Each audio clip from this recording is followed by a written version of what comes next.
isn't a soul on this planet that doesn't love the anamorphic look, but actually I can probably think of 2 people, but point still stands. It's beautiful. Yo, Dirtyflint here. I've been getting into shooting me some anamorphic lately. I've tried various filters. They've kind of worked to varying degrees. I wasn't entirely happy with what I was getting out of them. Recently, SIRUI sent me their 50mm anamorphic prime. I got to take it for like a spin over this last couple of weeks and do some tests. In the past, they've made tripods, they've made budget wide-angle lenses and anamorphic lenses for cell phones, and now they are looking to disrupt the anamorphic prime lens market. Considering all of that, this is it's a very interesting move. Let's take a look at this bad boy. Look at that front element, just freakish goodness. The build is nice, it feels solid. The lens takes a 67mm filter thread. We got the focus ring in the front. It has a decent focus throw. The aperture ring is in the back near the rear element. This lens is completely manual. You can't perform any automatic functions in camera with this little guy. Max aperture is f1.8. The minimum focusing distance is about 2.5 feet. Sharpness test. This would be the world's most sophisticated sharpness test, only I lost my focus chart, so we're just gonna have to do this one backwards. At 1.8, it's fairly soft, not very usable. We got some vignetting, no surprises here. At f2, a little sharper, still a little vignetting going on though. f2.8 is better. f4 and f5.6 are the sweet spot. f8 through f16, we're still rocking. This is a complete anamorphic lens for about $700. That's a steal. These lenses don't start shipping until February 2020. I'm hearing that the super early bird pricing on this lens is $549. Early bird pricing is $599, and the retail is gonna be $699. What do anamorphic lenses do? If you're not familiar with anamorphics, quick recap, these lenses allow you to get a wider aspect ratio. The whole widescreen deal started because the studios wanted to find a way to entice audiences back into the movie theater when television was taken off. That's the abridged version. There's plenty of other videos that cover the birth of widescreen. You know how we throw the letterboxes on the footage to like crop the top and the bottom to get that really nice widescreen look? Well, with a real anamorphic lens, you don't have to do that. In layman's terms, you get to see more stuff on either side of the image. If you look at that front element, it looks kind of funny, right? Because it squeezes the image horizontally, allowing you to record a wider field of view onto that sensor. Now your image is gonna look funny right out of the camera because you're gonna have to de-squeeze it in post. Anamorphics come in different squeeze factors. Some are gonna compress your image horizontally by a factor of 2, meaning that you would see twice the amount of stuff on either side than you would with a normal lens. That would be a 2x anamorphic. This lens compresses the image by a factor of 1.33x, which means you get about 30% more field of view on either side of the image. When I shoot anamorphic on my GH4, which has a 16:9 sensor, I end up getting a 235 aspect ratio. It actually gives me 236444444 or something, but we're just gonna say 235. Something to keep in mind, you will need some way to de-squeeze the image while you're shooting because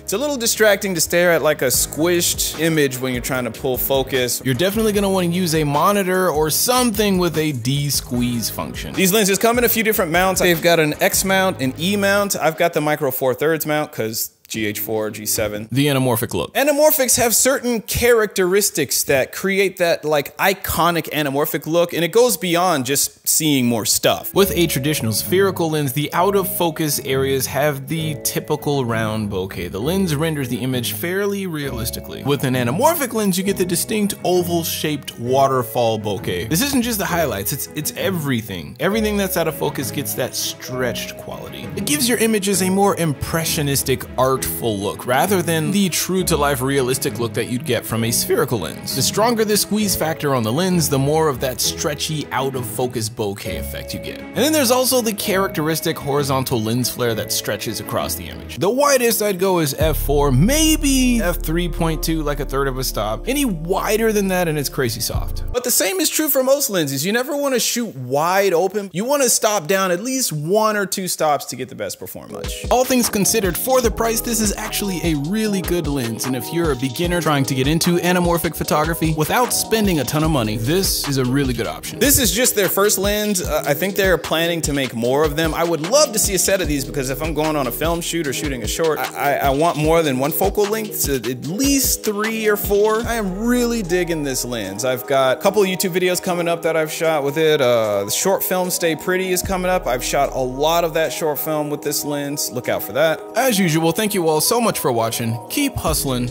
and Ebert out. Hello， 大家好，我是十月光学的 CEO 李杰。近年来，大法以及微大的广泛使用，使得拍摄电影故事不再有门槛，既买镜头就是为此而生。我们经过了与超百名国内外视频创作者进行交流，最终确认生产一款高品质、轻便的微搭宽银幕壁型镜头。现在我带大家来到了SIRUI的生产装配测试车间，这是我们的光学镜头装配线。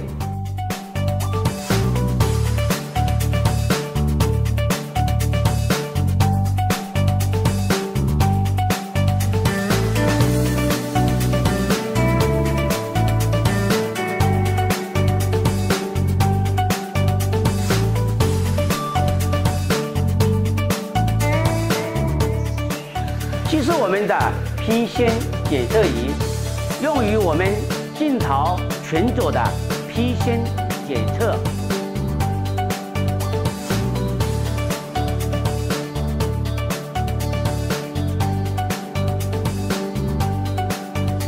这是我们的 MTF 检测仪，用于我们光学镜头的各项光学形象指标的检测。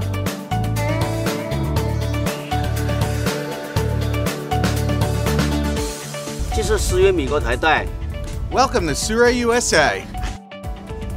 In 2020, SIRUI Optical will be providing a high-quality mirrorless camera anamorphic lens to consumers.